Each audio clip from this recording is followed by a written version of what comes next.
Thank you very much. Good morning, good afternoon, and good evening to all joining us. I'm broadcasting from our office in Washington, D.C. As far as I can tell, there are 3 buildings of social distance between me and the next person on the block here.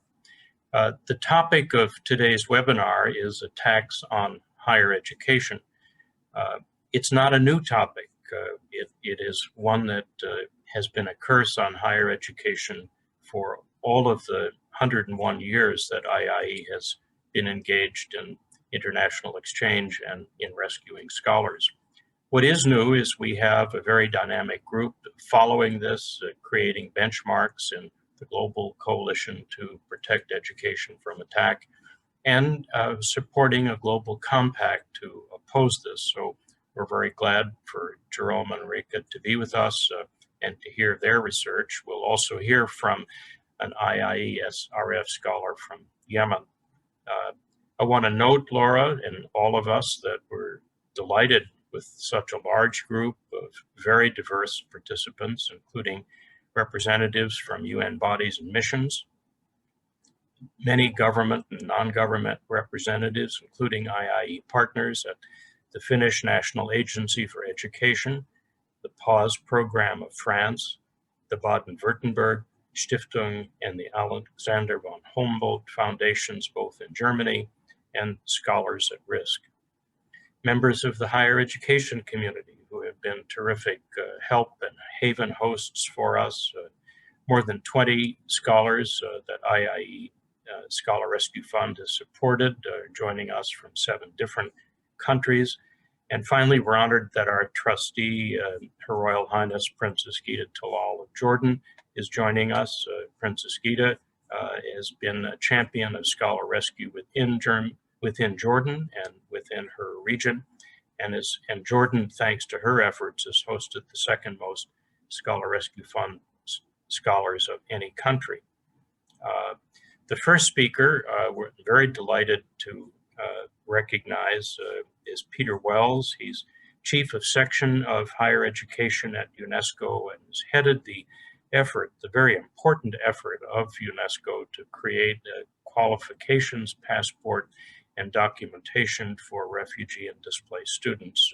So Peter will go first, and then James King, our Scholar Rescue Fund director, will take over from there and moderate the session, to which I look forward very much.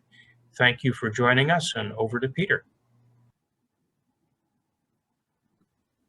Well, thank you very much, Alan. Just checking, everybody can hear me okay? 5 by 5, good. Excellent.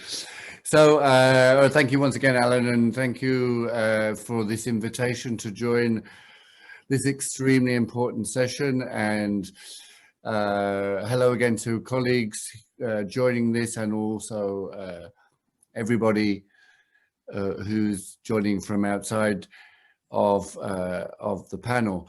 As Alan mentioned, I work for UNESCO and I head up the higher education arm, which works together with our other colleagues who look directly into the area of education and emergencies, particularly for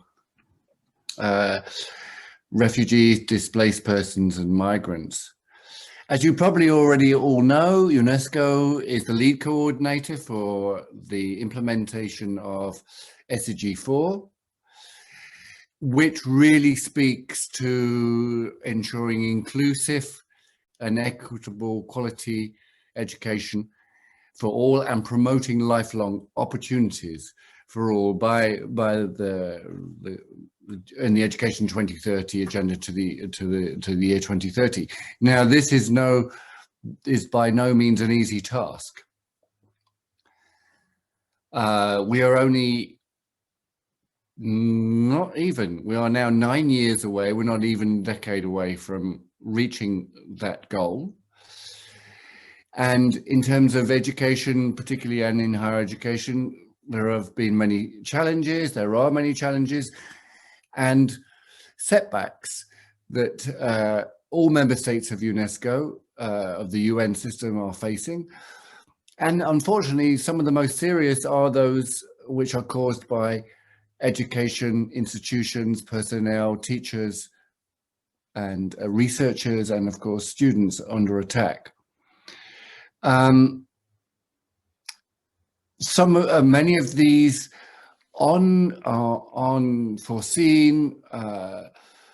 attacks, of course, they cause many dreadful and long-lasting negative impacts.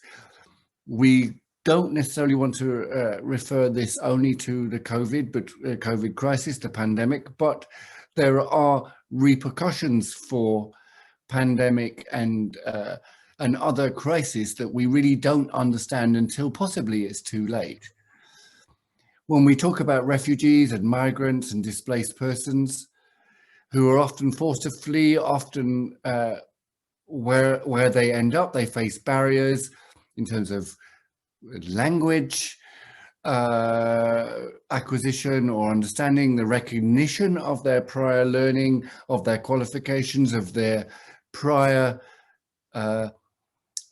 even their prior professions, where they arrive in a different country, a different host environment, where they cannot prove, or they have no evidence of who they were, literally who they were, what they studied, what their achievements were before they arrived.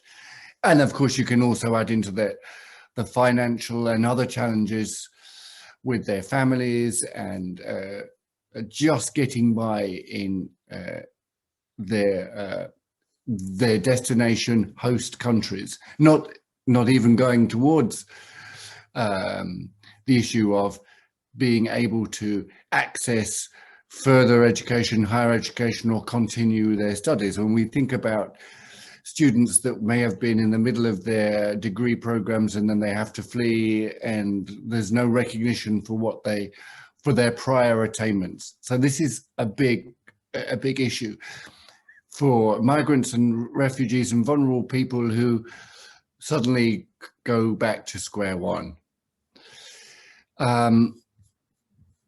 And in crisis contexts, which of course is not just a health crisis, it is a political unrest, it is also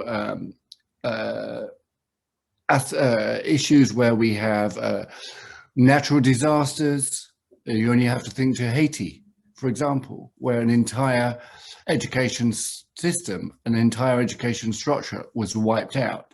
What do we do with how can we help these individuals? And from that, of course, we are talking about crisis-affected learners on the move who need to have essential skills sets which will benefit them not only in their arrival destinations, not only in their host countries, but what we want to do is try to give them the skills and the competencies which they can use when they return. Because the objective is that people on the move, refugees and migrants on the move, can go back to their home countries in their home environments and continue to rebuild the societies they left.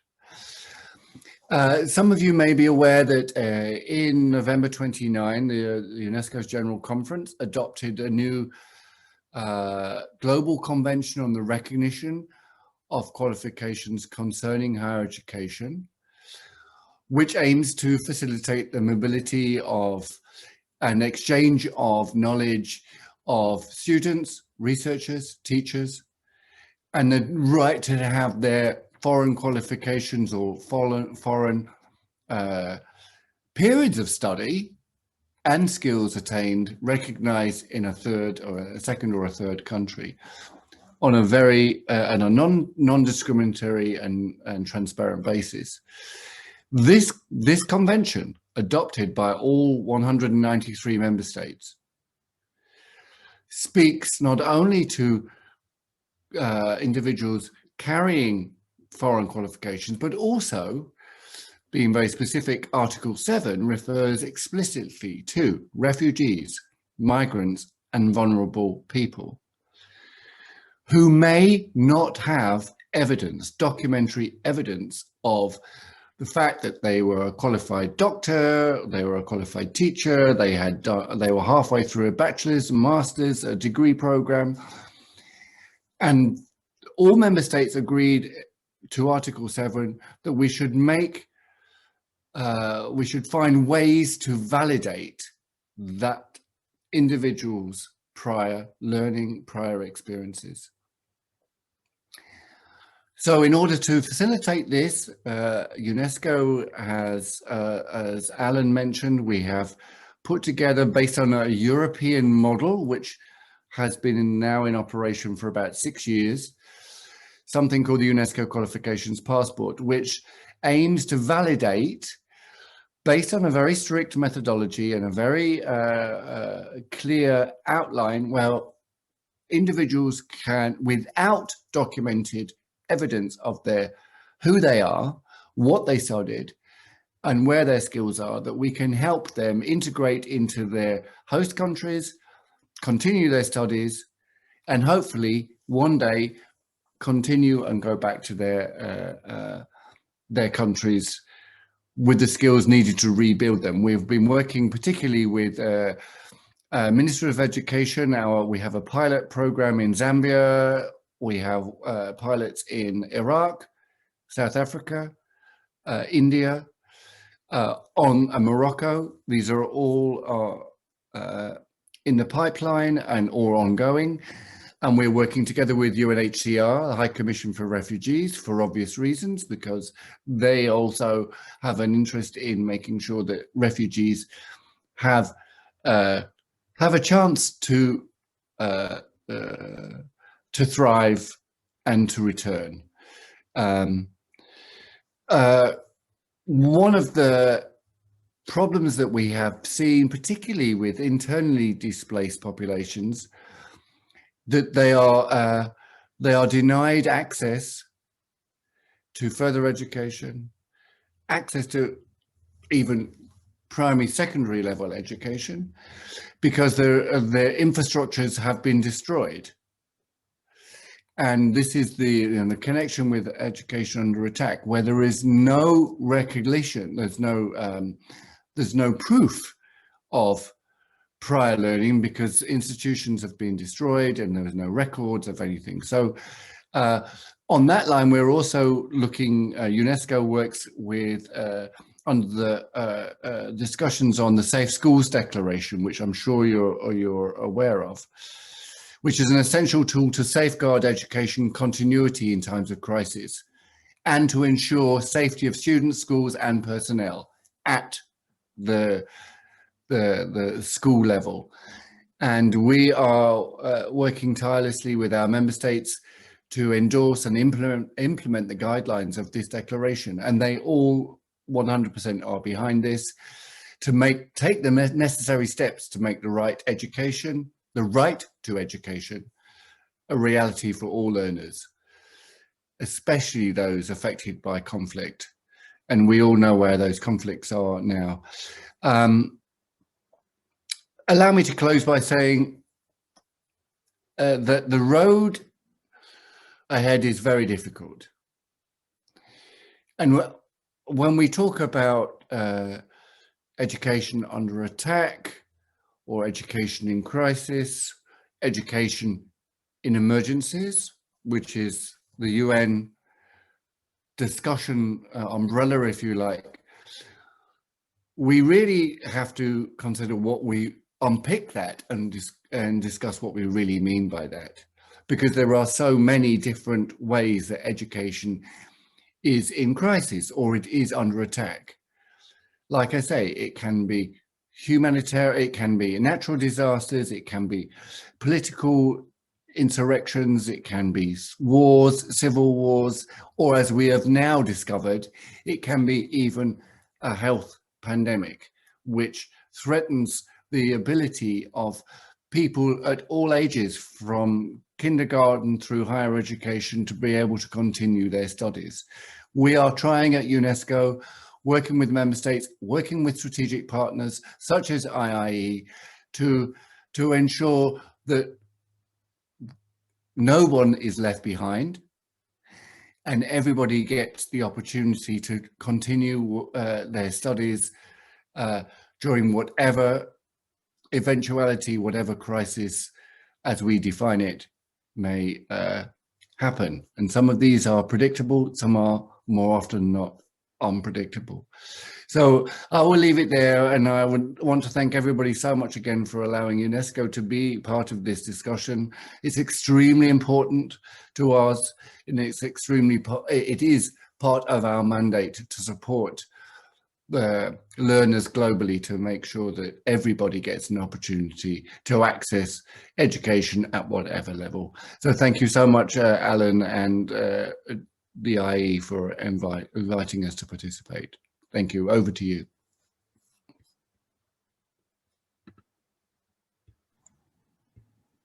Thank you very much, Peter. Good morning, good afternoon, good evening from New York City. My name is James King. I'm the director of IIE Scholar Rescue Fund. Later in the webinar, I'll share some more information on the work of Iesrf, but for now, I want to again thank Peter for his remarks. We're certainly very fortunate to have the engagement and the support of UNESCO, particularly in finding solutions to these issues. So thank you, Peter. I also want to thank all of you for joining during such a busy period and very eventful few weeks, certainly here in the US. This is our first webinar in a series hosted by the Scholar Rescue Fund throughout the year.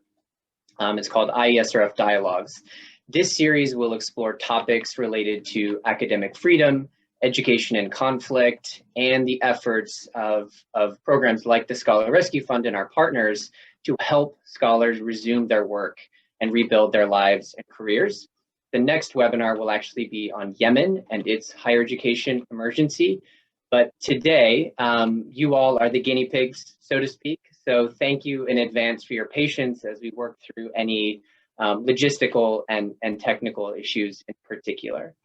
So it's now my pleasure to welcome Dr. Marika Tsoulakis and Dr. Jerome Marston. Jerome and Marika are both senior researchers with GCPEA, a really important coalition that they'll tell you more about. Marika was lead researcher for the Education Under Attack 2020 report. She specializes in education within Africa and holds a PhD in education and international development from University College London. Jerome was also a researcher for this report.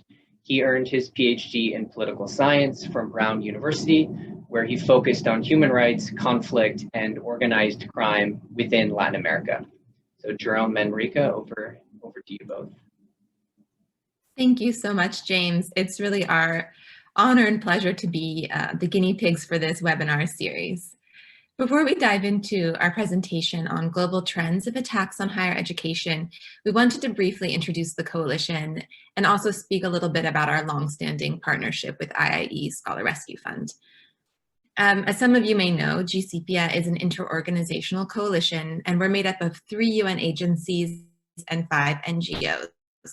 And our aim is to end attacks on education in situations of armed conflict.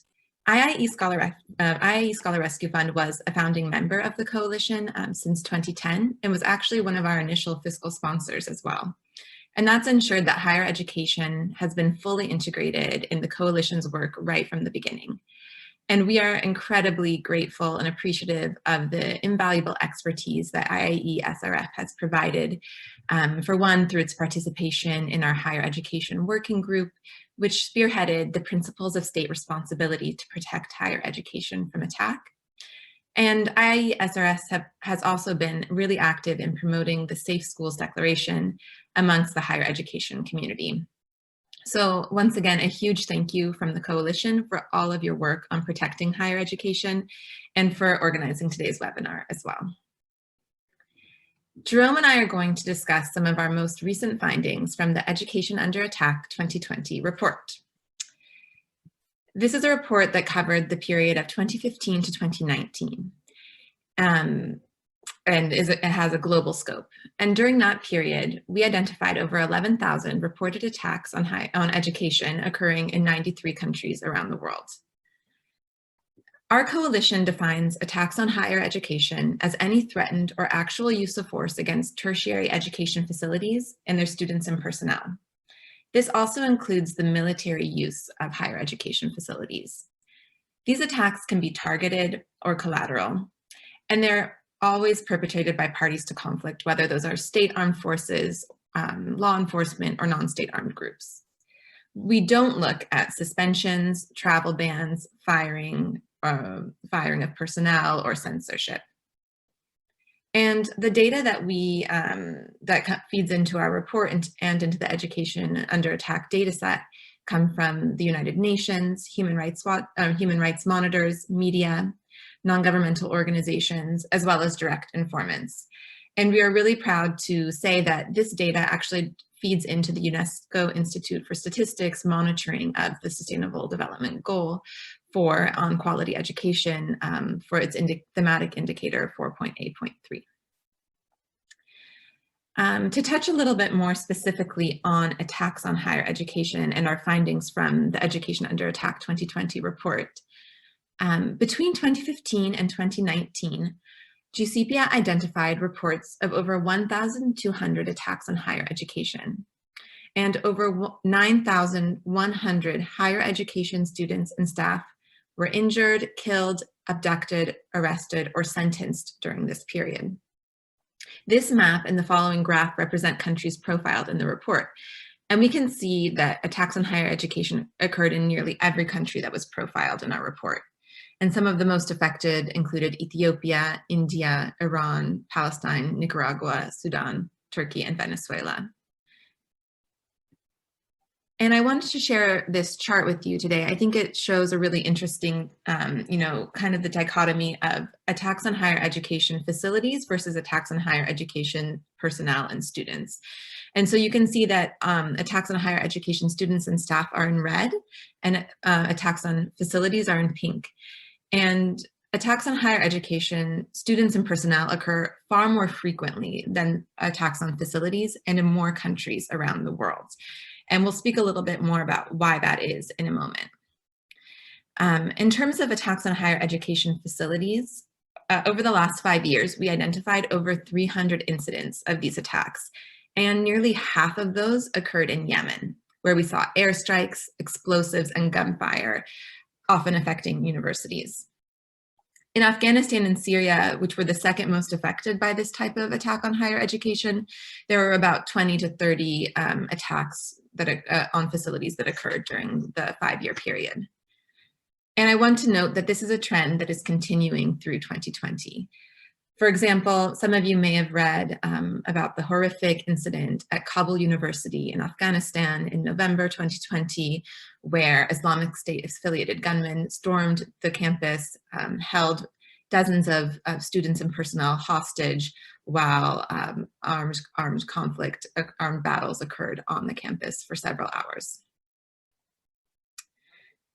In addition, we've also identified several cases of the military use of universities, and these sometimes also provoked attacks on education.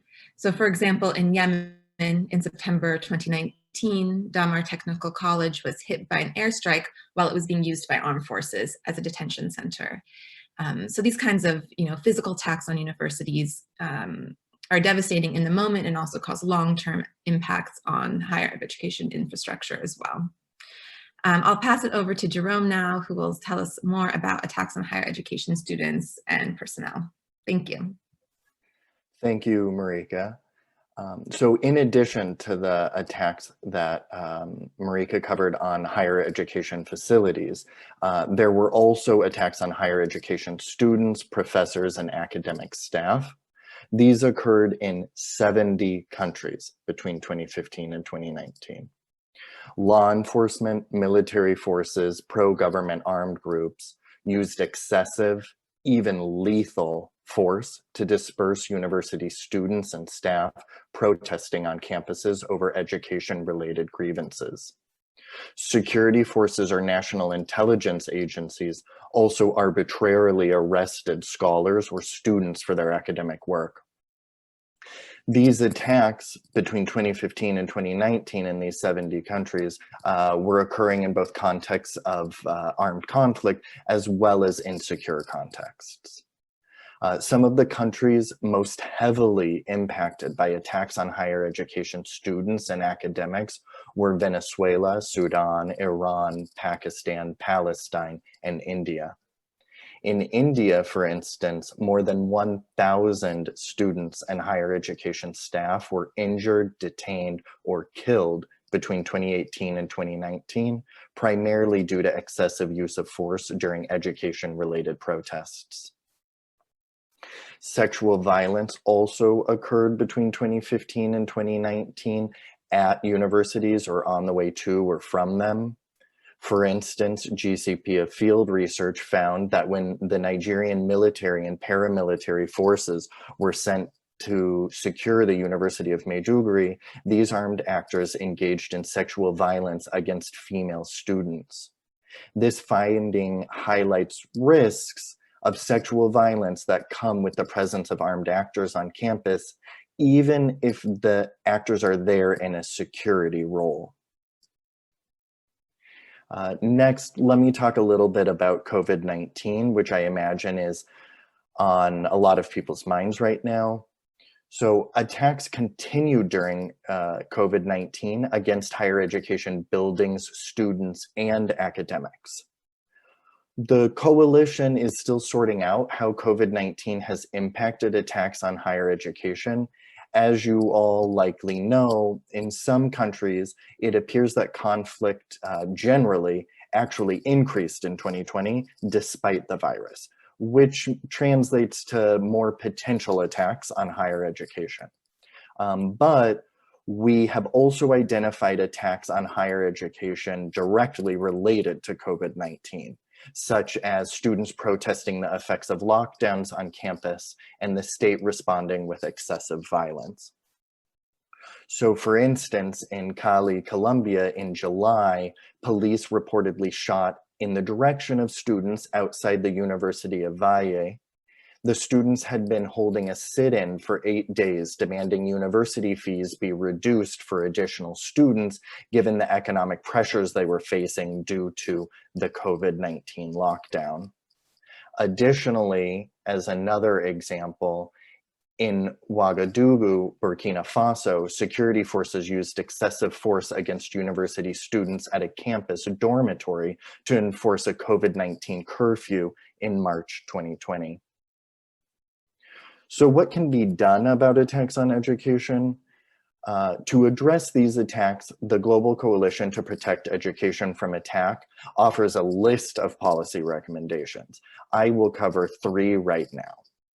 So first, states should endorse and implement the Safe Schools Declaration, which is an intergovernmental political commitment to protect education during armed conflict. And specifically, they should integrate the guidelines for protecting schools and universities from military use, which is a component of the Safe Schools Declaration, into their military doctrine, their operational frameworks, codes of conducts, and trainings. Second, governments and non-state armed groups should respect academic freedom and refrain from using physical violence or the threat of physical violence against education personnel and students in response to their academic work or status as a professor, student, or staff member. Third, and finally, governments and non-state armed groups should refrain from using excessive force on university students and personnel at protests that are either education related or occur on campus. Thank you all to the audience for listening to our presentation. Marika and I very much appreciate your time. James, we'll turn it back to you.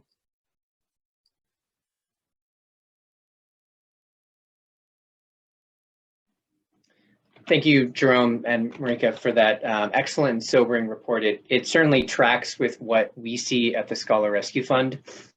This past year in 2020, we received more requests for assistance from threatened scholars than any year in our history. And that dates back to 2002. And that's actually been the case every year since 2017.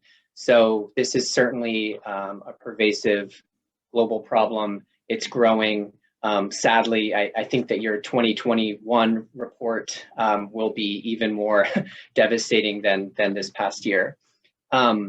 Before I give the floor to our final speaker, Dr. Hassan Maridi of Yemen, I wanted to briefly highlight a few IIE programs that provide very practical support and opportunities to university students and scholars impacted by conflict and crisis.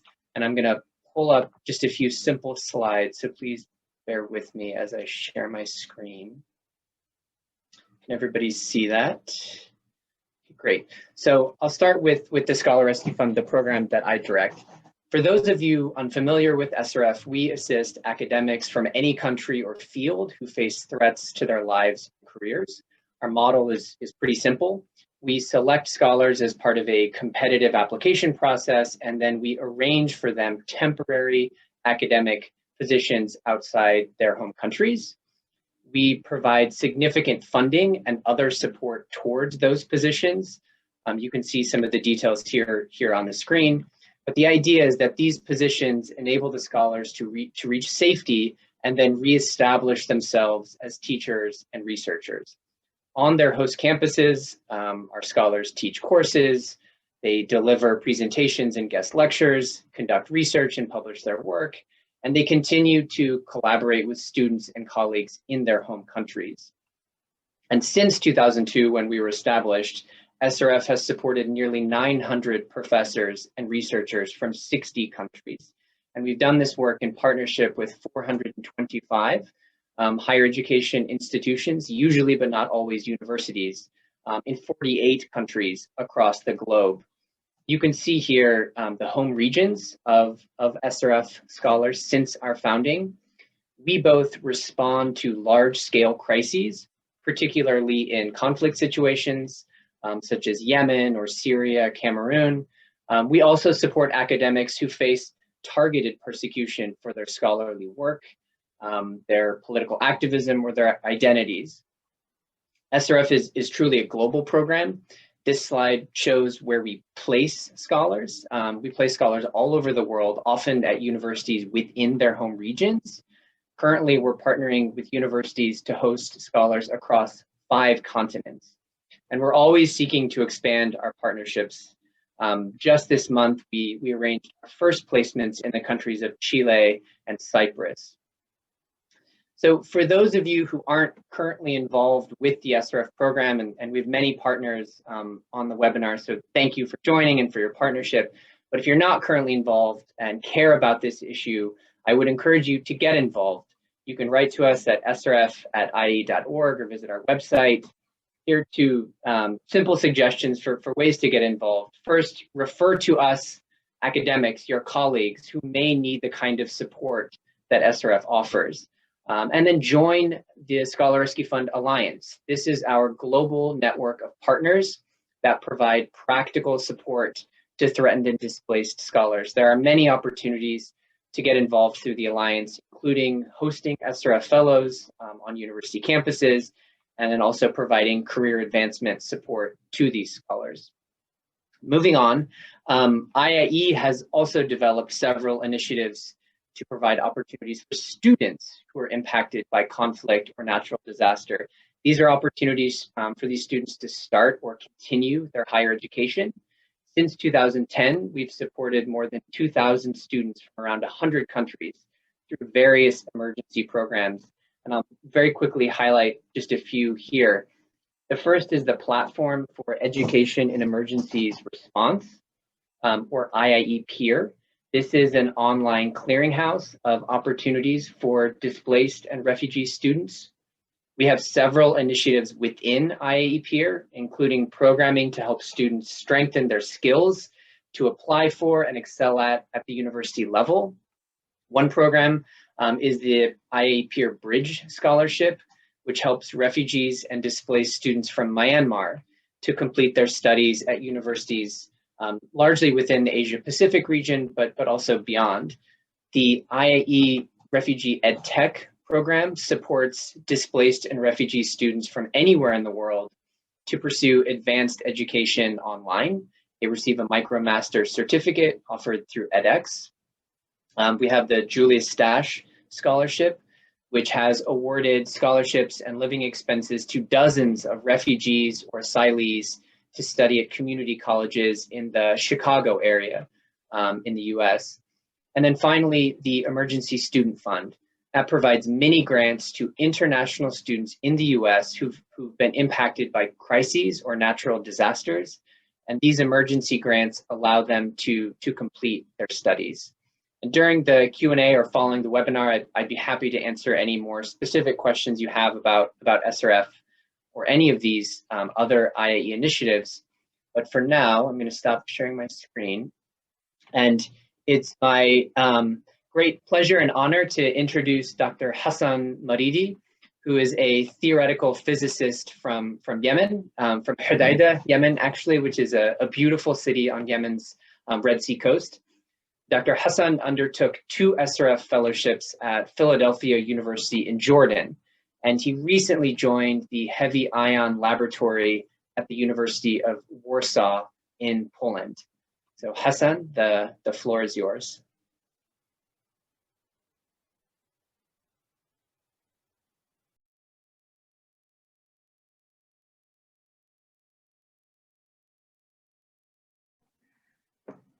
Hassan, I believe you're muted.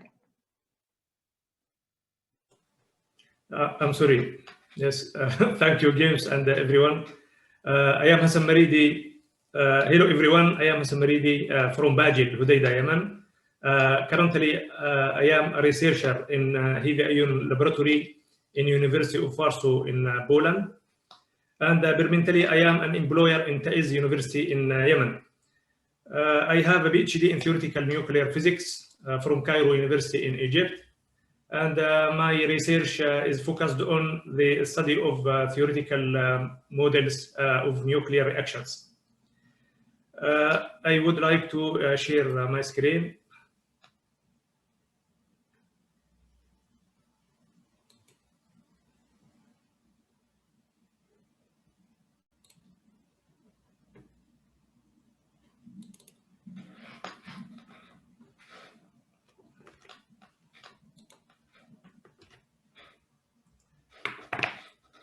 Yes, from 2015, the conflict is continuing in Yemen between the different parties, Sana'a authorities, Houthis, the Southern Transitional Council, and the recognized Yemeni government backed by the Arab coalition led by Saudi Arabia and United Emirates.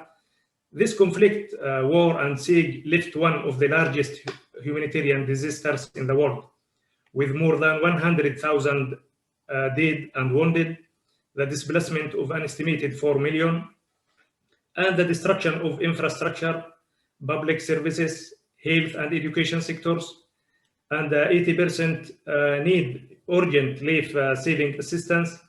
The higher education community in Yemen has been affected during the years of this conflict. Many airstrikes have caused extensive damage to educational institutions in Hodeidah, Damar, and Sana'a universities. Also, the machine gun fire caused damage in Taiz and Adana universities. Generally, the attacks on higher education institutions have resulted in this point. First, the destruction of classroom and other facilities. Many scholars and minds have migrated. Armed groups have used universities and schools for military or political purposes. Some universities have closed for years and students are denied access to education. Violent attack, detention, or disappearances of students, scholars, and university employees. Some bombing took place at the university. A number of assassination attempts on university cadres. Many scholars and university administrators were dismissed.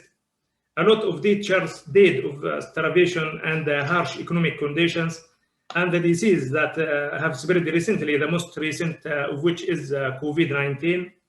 In addition, Sana'a authorities have stopped buying salaries.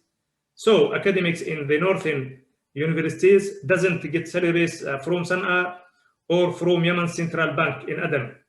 They are required to travel to Aden to retrieve their salaries. However, they were severely harassed through roadblocks along the way, and some of them have been detained. Another challenge is the closure of Sana'a airport and the cruising point, such as Al Houban crossing in Taiz and the entrance to Hodeidah. This is made the movements and traveling of academics and students very, very difficult to travel abroad, you need to travel first to Aden and so on, and then are often harassed and possibly arrested. Also, obtaining new passport become very difficult. The academics, those receive monthly payment about $250 from the Bank of Aden, are unable to live well, and most of them resort to teaching in private universities or working in other low-paid sectors, as you see in these photos. Those are our colleagues in Yemen, doctors from universities, work in the low-paid sectors. Also this and this. Also this Dr. Abdul Noor, this is my friend, is unfortunately he died the last year because of the hard conditions. Also this doctor from Damar. Regarding me, when I got a PhD, I returned to Yemen in mid-February 2015 with great dreams and scientific projects. However, the war is started in March 2015. Also, the Sana'a forces invaded Taiz city, and as a result, my university, Taiz University, was closed, and teaching was suspended for more than 2 years. Later, my salary from the university is about $90 was stopped. My dreams and projects were reduced to a single goal, which is to provide a living for my family. After looking, I found the teaching work by our system in the Faculty of Engineering at the University of Hodeidah by about $100 monthly. I worked there about 2 years. I taught some courses, which some of them were not in my specialization.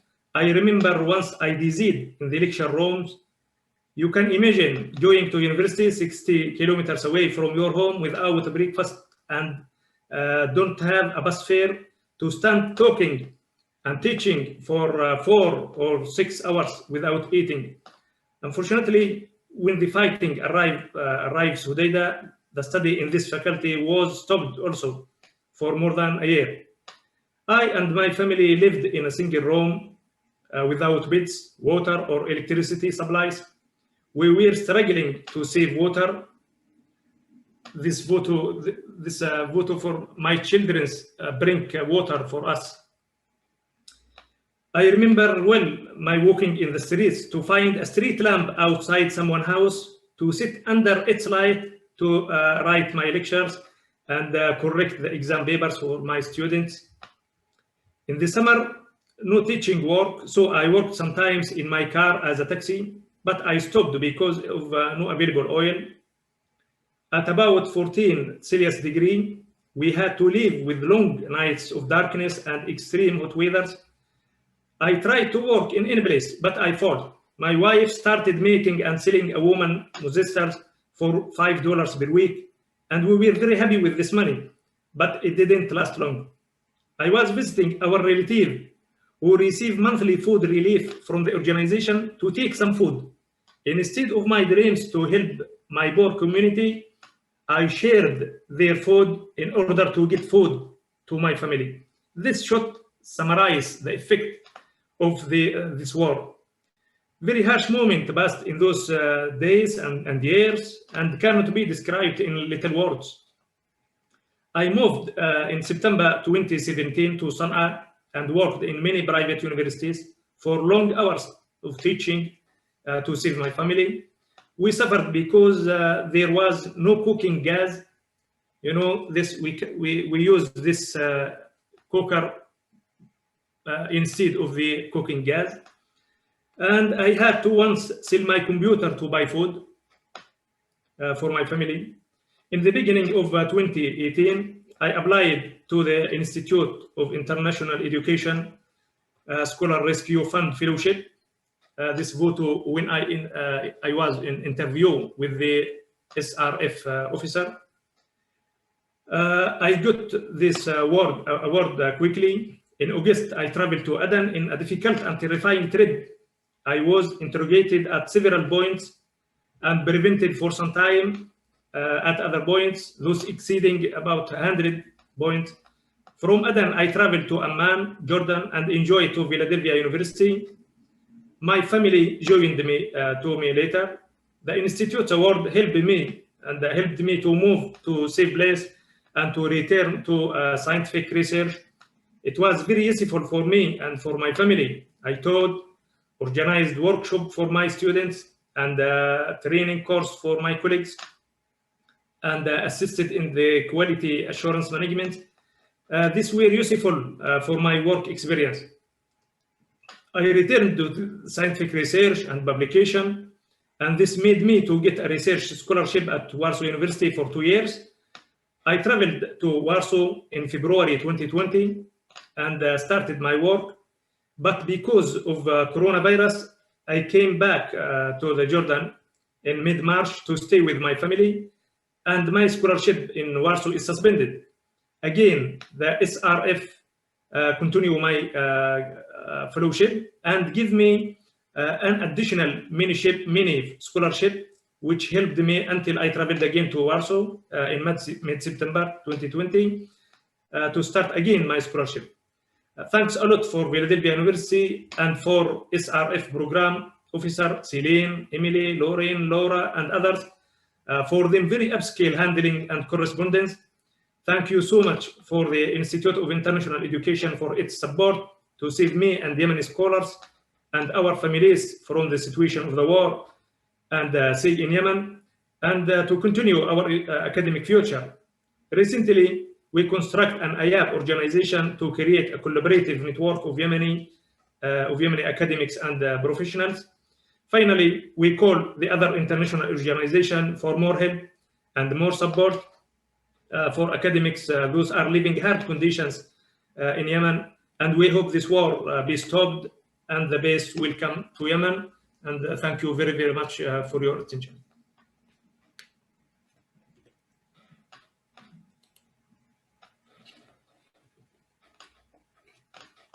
Thank you, James. Yeah, thank you, Hassan. Thank you. Your journey is really a remarkable one, and you're just an incredible example of the resilience and courage of not just Yemeni academics, but scholars from so many countries who are facing violence in home. And it's just been our real honor to support you and your family. So thank you.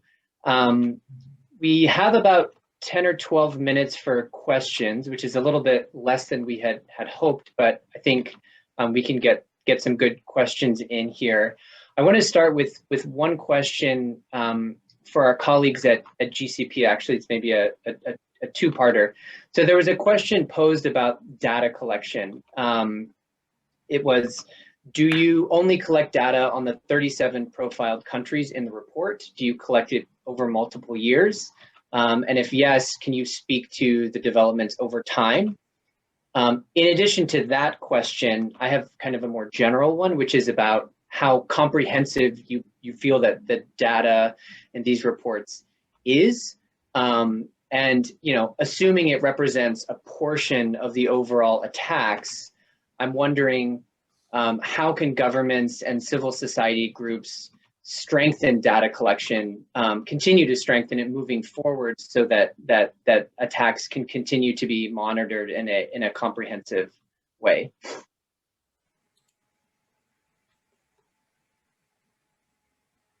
Thank you so much, James, for your question, and also for the question from Elias in the audience. I want to first start by just explaining a little bit more about our own data collection. We collect data on every single country in the world. And if you're interested in looking at any specific country, you can actually access that data on the UNESCO Institute for Statistics website, where they monitor SDG 4. And the data is also available for download on the OCHA Humanitarian Data Exchange. And you can also read it in a data table, in a statistical table as well, in the UNESCO GEM report as well, if you're interested in looking at any trends in specific countries. In terms of seeing, so when we profile a country in the report, it's because it has a systematic pattern of attack, not just on higher education, but total. And we calculate that by the number of attacks in the first 2 years of the reporting period. So for countries in education under attack 2020, countries that were profiled had at least 10 attacks on education between in 2017 2017 and 2018. It's difficult to, I think, for us to speak about, global trends and increases over time because there are so many different country-specific dynamics that are occurring. And so, for example, if we take some of the countries that were profiled in the last report, we saw, in Venezuela, there was a spike in 2017 when there was a huge student protest movement. And then we saw, progressively fewer and fewer incidents of attacks on higher education. Whereas in India, higher education attacks really spiked in 2019 when there were a lot of campus and student protests related to a new citizenship law that was being discussed in the country. And that led, as Jerome said, to over 1,000 students, higher education students and personnel being affected.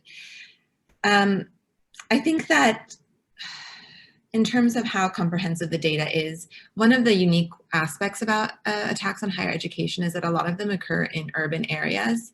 And so we often get a lot of media coverage about attacks on higher education and particularly student, repression of higher education protests that we don't always have on for school-related incidents or incidents that occur in very remote or rural areas. However, we do really feel that we're only sometimes scratching the surface in certain contexts, and that there are many incidents that go uncovered. So we always think of our data and our numbers not as a definitive total, but kind of a minimum amount of attacks that were, occurring in a country or globally over a time period. And again, we, in terms of strengthening, for governments and civil society to strengthen data collection, we would, really encourage better disaggregation of data when it's, being collected and reported, and to include incidents that can help us to understand both the scope and the impact. For example, the gendered impact of attacks on higher education, whether there are students, professors that are being harmed. One of the challenges with attacks on higher education is there's not a global monitoring mechanism like there is for attacks on schools, and it doesn't have, and so we would encourage as well, I think, civil society, government, and the UN to better coordinate in countries to monitor this, to monitor these violations as they occur as well. I think strengthened coordination and harmonization could support that. Thank you. Thank you for that, Marika. Another question that is for you and Jerome, it's from Emmanuel at the Wellspring Philanthropic Fund. He asks if you could talk a little bit more about capacity support provided for countries to operationalize and then track the implementation of the Safe Schools Declaration. And is there any role for community-based actors in this? Thank you very much for the question, Emmanuel. Let me briefly respond, since I know we're running out of time, and of course we want to hear from other people. So a couple of things at the top level, and then I'll get to the community actors. At a high level, there is the Safe Schools Conference coming up, an implementation network for the Safe Schools Declaration, in which governments can share good practices, and specifically ministries of education, defense, foreign affairs can share good practices with one another. There are also trainings being hosted by partner governments so that the same kind of knowledge sharing can go on. And really that is about, one Ministry of Defense or Education saying, this is a really effective way we were able to operationalize an aspect of the Safe Schools Declaration in our trainings or protocols. And these are the results we saw on the ground. Is this a good practice that would maybe also apply in another country? And then to address the second part of your question, let me just take that on one specific element of the Safe Schools Declaration, which is improved data collection. We do certainly see a role for civil society organizations to systematize and strengthen data collection on the ground. That's something that the coalition works really hard for. For instance, we've developed a toolkit for collecting and analyzing data on attacks on education, and we, going forward, will be doing trainings with civil society organizations to strengthen and refine really good practices that they already have for monitoring attacks on higher education, but also primary and secondary schools, attacks against students, teachers, and the like. And so we would be sharing good practices for how they might collect the data, how they could manage it, who they could then share the data with, types of reports that they could write, advocacy targets that they might have. And if this element strengthened, then that data would feed into the monitoring and reporting mechanism, if it's present in that country, or to other accountability and reporting mechanisms so that attacks might be addressed down the line. Again, in the interest of time, let me turn it over to James, but we really appreciate the question because it's a topic that we're very excited about. Thanks, Jerome. Another question that was posed is, are there any specific insights on the situation regarding female scholars at risk or specific programs dedicated to female scholars? I want to allow our GCPEA colleagues to answer this in terms of the data they've collected. I would say on the Iesrf side, we certainly hear from many women scholars who are facing threats, and a strong priority of ours is to support women scholars who we know often face particular and intensified threats in conflict situations. Actually, the next webinar we'll be doing on Yemen, one of the speakers will focus in particular on how the conflict has affected Yemeni women students and scholars in particular. But Jerome and Marika, do one of you want to address that from your reports and the data?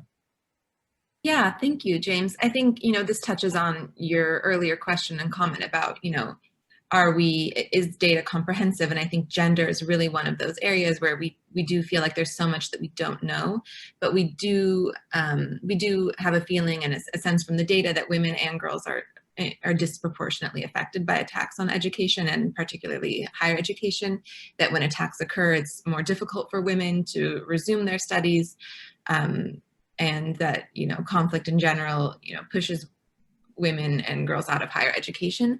We have found in a few specific contexts as well that women and female scholars are being particularly targeted for their academic work as well.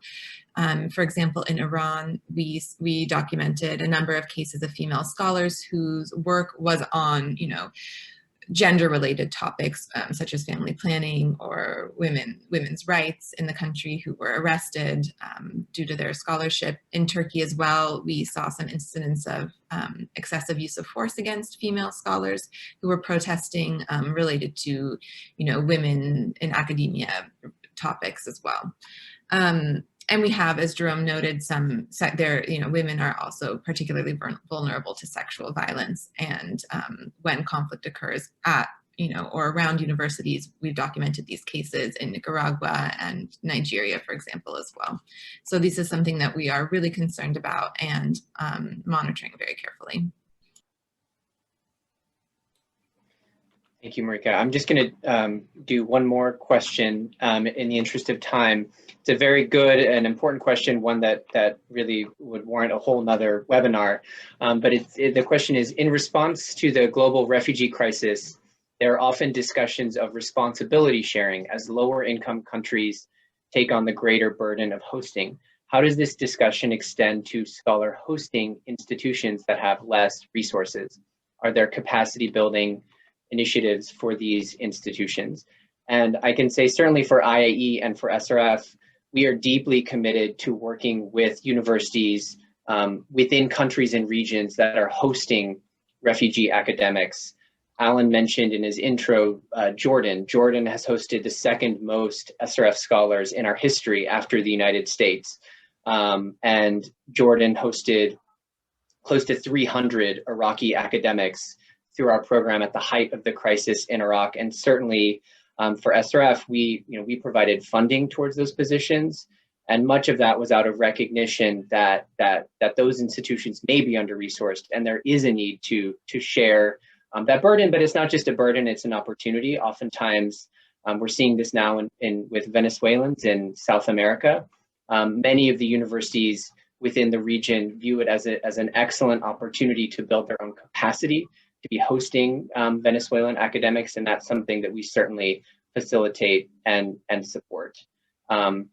Peter, it looks like you had comment. I want to allow you to make that comment before I close things. I know we're running out of time. Oh, thank you very much, James. I just put in the chat there just to recall that there was a UNESCO recommendation on the status of higher education teaching personnel, which also makes reference to the issue of women, equality of women and men in higher education as teachers. And I possibly, just because I have the floor, would like to draw attention to the issue of, infringement of academic freedom. So we talk about higher education under attack, but we should also be aware that in many countries around the world, there is also academic freedom under attack.